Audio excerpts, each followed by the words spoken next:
नमस्कार दोस्तों, स्वागत है आपका अपने डेली अपडेट्स यूट्यूब चैनल पर। जैसा कि आप लोगों को पता है कि मैं फर्स्ट पेपर जो आपका था उसका क्वेश्चन आंसर करवा रहा था। तो फर्स्ट पेपर में आपके 5 यूनिट हैं।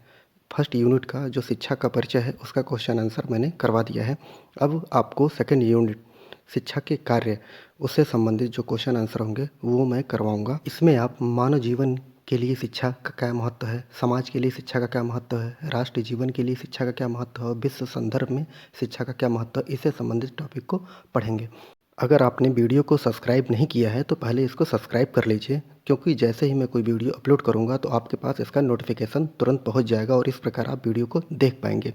और मैं लगातार एक दिन में 2-3 वीडियो आपको दूंगा, जिससे कि आपका सिलेबस जल्दी से जल्दी ख़त्म हो जाए, जिससे कि आपको रिवाइज करने का भी टाइम मिल जाए और आप बार बार वीडियो को रिवाइज कर सकें। तो हम शुरू करते हैं अपना टॉपिक, शिक्षा के कार्य से संबंधित सभी क्वेश्चन आंसर को। बात करते हैं पहले क्वेश्चन की। मानव जीवन के लिए शिक्षा के कार्य हैं। क्या है कार्य? ऑप्शन ए है आत्मनिर्भर की प्राप्ति, ऑप्शन बी भौतिक संपन्नता की प्राप्ति, ऑप्शन सी आवश्यकताओं की पूर्ति और डी उपयुक्त सभी। तो सभी हैं इसमें, आंसर डी सही होगा। नंबर 2, यूनेस्को की स्थापना कब हुई थी? तो यूनेस्को की स्थापना जो है वो याद रखिएगा आप लोग, 16 नवंबर 1945 में लंदन में की गई थी। लेकिन अगर पूछे कि इसका मुख्यालय कहाँ पे है तो इसका मुख्यालय जो है वो पेरिस में है। इसके वर्तमान में सदस्य कितने हैं इसमें? तो याद रखिएगा आप लोग 193 193 इसके सदस्य हैं। लास्ट सदस्य कौन जुड़ा है? तो फ़िलिस्तीन जो है इसका लास्ट सदस्य हुआ है। अब पूछेगा कि इसका जो मुख्यालय कहाँ पे है? तो मुख्यालय याद रखिएगा फ्रांस में पेरिस में है। और इसके वर्तमान में महासचिव कौन है? तो वर्तमान में महासचिव आंद्रे अजोले जी इसके वर्तमान में सचिव हैं। और इसका फुल नाम क्या है? संयुक्त राष्ट्र शैक्षिक वैज्ञानिक तथा सांस्कृतिक संगठन है। और लास्ट क्वेश्चन ये पूछ सकता है आप लोगों से कि भारत इसका कब सदस्य बना? तो भारत जो है इसका संस्थापक सदस्य है। मतलब कि जब इसकी स्थापना 16 नवंबर 1945 को हुई थी, उसी समय भारत इसका सदस्य बना था। अर्थात 1946 में भारत इसका सदस्य बना, यूनेस्को का सदस्य बना। अब आप लोगों से ये भी पूछ सकता है कि यूनेस्को का कार्य क्या होता है? तो यूनेस्को का मुख्यतः कार्य क्या है? शिक्षा, प्राकृतिक विज्ञान, सामाजिक एवं मानव विज्ञान, सांस्कृतिक एवं सूचना एवं संचार के जरिए अपनी गतिविधियां संचालित करता है। वो साक्षरता बढ़ाने वाले कार्यक्रमों को भी प्रायोजित करता है एवं वैश्विक धरोहर की इमारतों एवं पार्कों के संरक्षण में भी सहयोग करता है। तीसरा क्वेश्चन, जामेतियन सम्मेलन किस शहर में हुआ था? तो option A Thailand, option B America, option C Japan एवं ऑप्शन डी इनमें से कोई नहीं। तो आपका ऑप्शन ए जो है थाईलैंड, ये सही है। अर्थात जामेतियन सम्मेलन थाईलैंड में संपन्न हुआ था। क्वेश्चन 4, जामेतियन सम्मेलन कब हुआ था? तो आपका ऑप्शन ए जो है 5 मार्च से 9 मार्च 1990 को जामेतियन सम्मेलन करवाया गया था। क्वेश्चन 5, सामाजिक अंतःक्रिया के स्तर होते हैं। सामाजिक अंतःक्रिया के स्तर जो है option A 3, option B 4, option C 2। तो सामाजिक अंतःक्रिया के स्तर 3, ऑप्शन ए सही होगा। आप लोग कमेंट में मुझे ये बताइएगा कि क्वेश्चन बोलने के बाद मैं डायरेक्ट आंसर बोल दूं कि ऑप्शन भी चारों बोलूं, फिर उसके बाद आंसर बोलूं। तो आप लोग कमेंट में एक बार बता दीजिएगा, फिर नेक्स्ट वीडियो में मैं उसी तरह आप लोगों को बता दूंगा। तो क्वेश्चन नंबर देखते हैं 6, मानव जीवन के लिए शिक्षा के कार्य क्या हैं? तो मानव जीवन के लिए शिक्षा के कार्य, ऑप्शन ए आत्मनिर्भर की प्राप्ति, ऑप्शन बी भौतिक संपन्नता की प्राप्ति, ऑप्शन सी आवश्यकताओं की पूर्ति या ऑप्शन डी उपयुक्त सभी। तो उपयुक्त सभी होगा। मानव जीवन की शिक्षा के कार्य आत्मनिर्भर की प्राप्ति, भौतिक जीवन की प्राप्ति, आवश्यकताओं की पूर्ति में सभी जगह जो है शिक्षा महत्वपूर्ण भूमिका निभाती है। क्वेश्चन 7, जॉन डेवी के अनुसार शिक्षा क्या है? तो शिक्षा एक त्रिध्रुवी प्रक्रिया है। जैसा कि मैंने पहले की वीडियो में भी बताया था आपको कि शिक्षा क्या है? त्रिध्रुवी प्रक्रिया है। ऑप्शन बी यहाँ पे सही होगा। क्वेश्चन नंबर 8 देख लेते हैं। किसका कथन है शिक्षा वह है जो व्यक्ति को आत्मनिर्भर तथा निस्वार्थी बनाए? तो option A Kautilya, option B Rigveda, option C Samaveda और ऑप्शन डी उपनिषद। तो यहाँ पर ऑप्शन बी जो होगा ऋग्वेद। ऋग्वेद में कहा गया है कि शिक्षा वह है जो व्यक्ति को आत्मनिर्भर तथा निस्वार्थी बनाए। शिक्षा से संबंधित अंबेडकर जी का भी एक कथन है, उसको भी आप लोग याद रखिएगा। अंबेडकर जी बोलते हैं कि शिक्षा वह शेरनी का दूध है जो जितना पिएगा उतना ही दहाड़ेगा। क्वेश्चन 9, शिक्षा है, शिक्षा क्या है? ऑप्शन ए शिक्षक केंद्रित, बी विद्यार्थी केंद्रित, सी शिक्षक एवं विद्यार्थी केंद्रित। तो शिक्षा जो है शिक्षक एवं विद्यार्थी केंद्रित है, ऑप्शन सी सही है। क्वेश्चन 10, नियमित शिक्षा है क्या है नियमित शिक्षा? ए कृत्रिम, बी स्वाभाविक, ऑप्शन सी कृत्रिम एवं स्वाभाविक, या ऑप्शन डी उपयुक्त में से कोई नहीं। तो बी ऑप्शन जो होगा आपका सही होगा, स्वाभाविक शिक्षा क्या है, नियमित शिक्षा क्या है, स्वाभाविक शिक्षा कही जाती है। क्वेश्चन 11 क्या है, शिक्षा मानव में अंतर्निहित देवत्व का प्रकाशन है। क्वेश्चन 11 है, शिक्षा मानव में अंतर्निहित देवत्व का प्रकाशन है, ये किसने कहा था, ये कथन किसका था? तो ये कथन जो है ऑप्शन ए अरविंद जी का, बी महात्मा गांधी जी का, सी रविन्द्रनाथ टैगोर जी का, डी स्वामी विवेकानंद जी का। तो स्वामी विवेकानंद जी का ये कथन है कि शिक्षा मानव में अंतर्निहित देवत्व का प्रकाशन है, ऑप्शन डी सही है। एक बार आप लोग कमेंट जरूर कर दीजिएगा कि अगर आपको इस वीडियो से बेनिफिट कुछ भी हो रहा होगा तो आप बताइएगा, नहीं हो रहा होगा तो भी बताइएगा। अगर नहीं होगा तो मैं वीडियो को बनाना बंद कर दूंगा, जैसा आप लोग कहेंगे वैसा ही मैं करूंगा। क्वेश्चन 12, शिक्षा का उद्देश्य ऐसा हो जिससे बालक संपूर्ण जीवन के लिए तैयार हो सके, ये कथन किसका है? ए डीवी महोदय का, बी रूसो जी का, सी भाटिया जी का, या डी स्पेंसर जी का। ये कथन स्पेंसर जी का है। स्पेंसर बोलते हैं कि शिक्षा का उद्देश्य ऐसा हो जिससे बालक संपूर्ण जीवन के लिए तैयार हो सके। क्वेश्चन 13, शिक्षा का उद्देश्य क्या है? ऑप्शन ए जीविकोपार्जन के लिए, बी चरित्र निर्माण के लिए, सी शारीरिक विकास के लिए, या डी उपयुक्त सभी। तो शिक्षा का उद्देश्य केवल जीविकोपार्जन के लिए नहीं होता है, बल्कि जीवन के संपूर्ण विकास के लिए शिक्षा महत्वपूर्ण होती है। तो इसमें ऑप्शन डी जो होगा सही होगा, जीविकोपार्जन के लिए भी, चरित्र निर्माण के लिए भी और शारीरिक विकास के लिए भी शिक्षा उपयुक्त है। क्वेश्चन 14, अंग्रेजी में एजुकेशन शब्द किस भाषा से लिया गया है? तो याद रखिए, अंग्रेजी में एजुकेशन जो होता है वो लैटिन भाषा से लिया गया है। कहाँ से? लैटिन भाषा से एजुकेशन शब्द लिया गया है। क्वेश्चन 15, शिक्षा में व्यक्तिक उद्देश्य का कौन समर्थक था? मतलब शिक्षा में व्यक्तिक उद्देश्य का समर्थक कौन था? Option A Kilpatrick, option B T P Nunn, या ऑप्शन डी दुर्खीम, या ऑप्शन डी कार्ल मार्क्स। तो शिक्षा में व्यक्तिक उद्देश्य का समर्थक जो था वो ऑप्शन बी टीपी नन जी थे। क्वेश्चन 16, शिक्षा का व्यक्तिक उद्देश्य क्या होता है? तो ऑप्शन ए लोकतांत्रिक नागरिकता का विकास, ऑप्शन बी आत्मव्यक्ति, या ऑप्शन सी सामाजिक भावना का विकास, या ऑप्शन डी सामाजिक गुणों का विकास। तो ऑप्शन ए जो है लोकतांत्रिक नागरिकता का विकास शिक्षा का व्यक्तिक उद्देश्य होता है। क्वेश्चन 17, किसके अनुसार शिक्षा का कार्य असहाय प्राणी के विकास में सहायता पहुंचाना है ताकि वह दुखी, नैतिक और कुशल मानव बन सके? एक बार फिर से रिपीट कर देता हूँ। 17, शिक्षा का कार्य असहाय प्राणी के विकास में सहायता पहुंचाना है ताकि वह सुखी, नैतिक एवं कुशल मानव बन सके। तो ये कथन किसका है? तो option A Pestalozzi, option B John Dewey, option C Ross, एवं ऑप्शन डी प्लेटो। तो ये कथन जो है जॉन डेवी महोदय का है।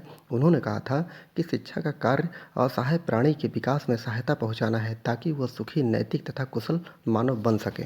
क्वेश्चन 18, शिक्षा शब्द की उत्पत्ति संस्कृत भाषा के शिक्ष शब्द से मानी जाती है जिसका अर्थ है ऑप्शन ए प्रशिक्षण, ऑप्शन बी ज्ञान प्रदान करना, ऑप्शन सी सीखना तथा सिखाना, ऑप्शन डी चरित्र निर्माण करना। तो शिक्षा शब्द की उत्पत्ति संस्कृत भाषा के शिक्ष शब्द से मानी जाती है, इसका अर्थ क्या होगा?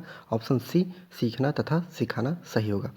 क्वेश्चन 19, शिक्षा के व्यापक अर्थ के अनुसार शिक्षा की प्रक्रिया चलती है। तो शिक्षा की प्रक्रिया जो है वो ऑप्शन ए बाल्य अवस्था में चलती है, ऑप्शन बी केवल युवा अवस्था में, ऑप्शन सी जब तक विद्यालय में रहें तब तक, या ऑप्शन डी जीवन पर्यंत।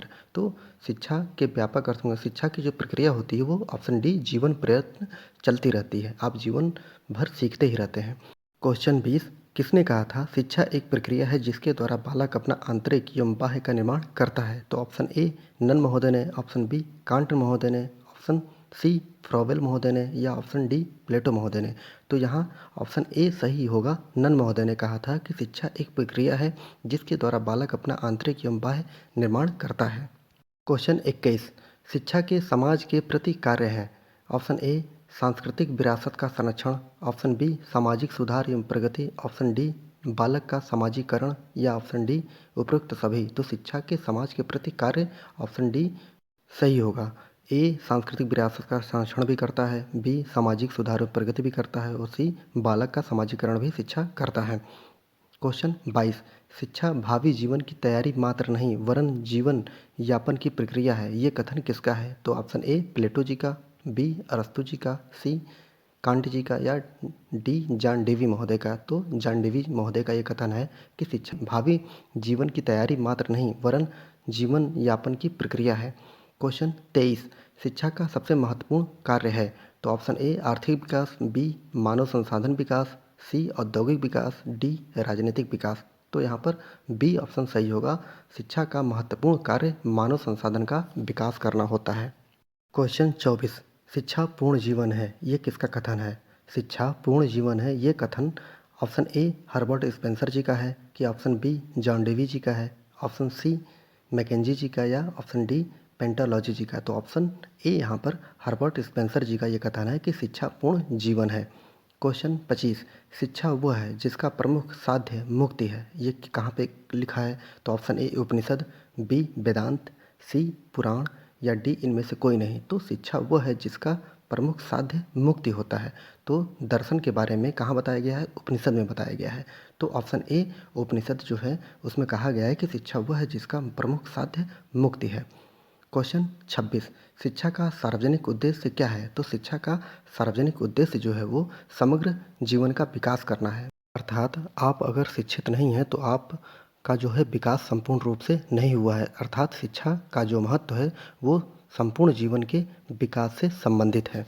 क्वेश्चन 27, एजुकेशन शब्द किस भाषा से लिया गया है? तो option A Latin, option B Greek, option C Spanish, option D American.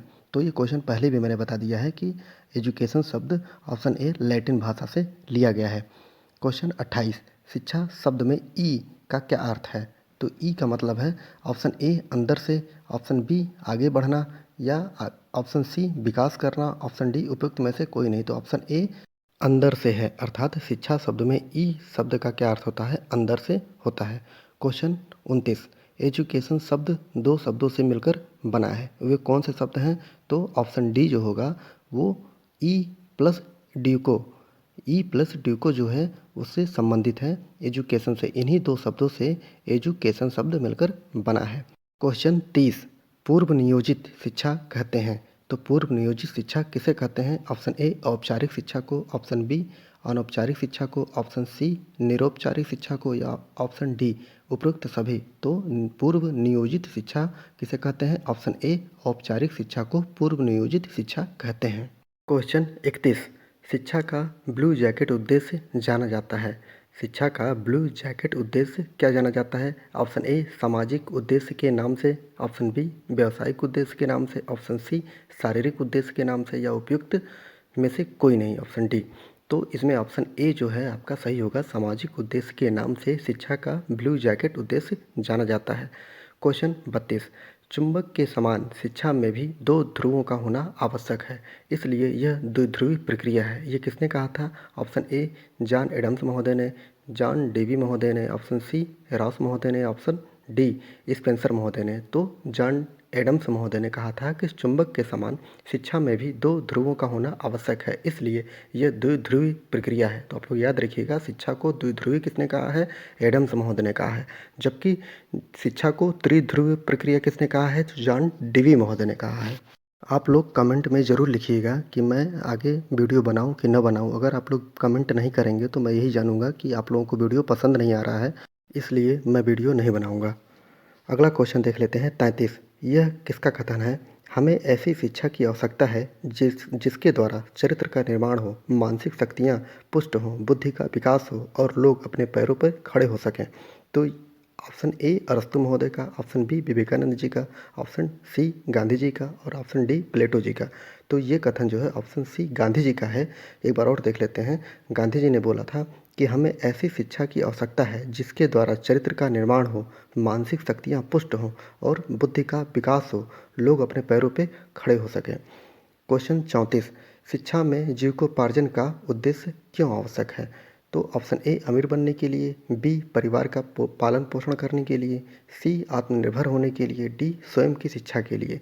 तो ऑप्शन सी यहाँ पे सही होगा, आत्मनिर्भर होने के लिए शिक्षा में जीविकोपार्जन का उद्देश्य आवश्यक है। क्यों? आत्मनिर्भर होने के लिए। क्वेश्चन 35, शिक्षा की प्रकृति है।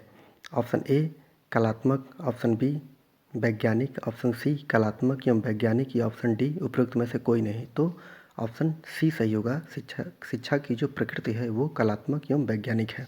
क्वेश्चन 36, वैदिक कालीन शिक्षा थी तो वैदिक कालीन शिक्षा कैसी थी? ऑप्शन ए कर्म प्रधान थी, बी अर्थ प्रधान थी, सी धर्म प्रधान थी या डी शिक्षा प्रधान थी। तो वैदिक कालीन शिक्षा जो थी वो धर्म प्रधान थी। ऑप्शन सी जो है आपका सही होगा, धर्म प्रधान वैदिक कालीन शिक्षा थी। अब आप लोग कमेंट ज़रूर करिएगा और आप लोग कम से कम पढ़िए और जो चीज़ आप पढ़ चुके हैं उस चीज़ को बार बार रिवीजन करिए, क्योंकि आप लोगों का पेपर जो है बहुत जल्दी होने वाला है। टाइम आप लोगों के पास कम है, जितना कम पढ़ेंगे और जितना अधिक रिवीजन करेंगे आप लोगों के लिए फ़ायदेमंद होगा। और कमेंट ज़रूर करके बताइएगा कि मैं क्या करूं, पढ़ाऊं कि न पढ़ाऊं, और पढ़ाऊं तो कैसे पढ़ाऊं, और कोई कमी हो तो ज़रूर कमेंट में बताइएगा। पूरा वीडियो देखने के लिए बहुत बहुत धन्यवाद।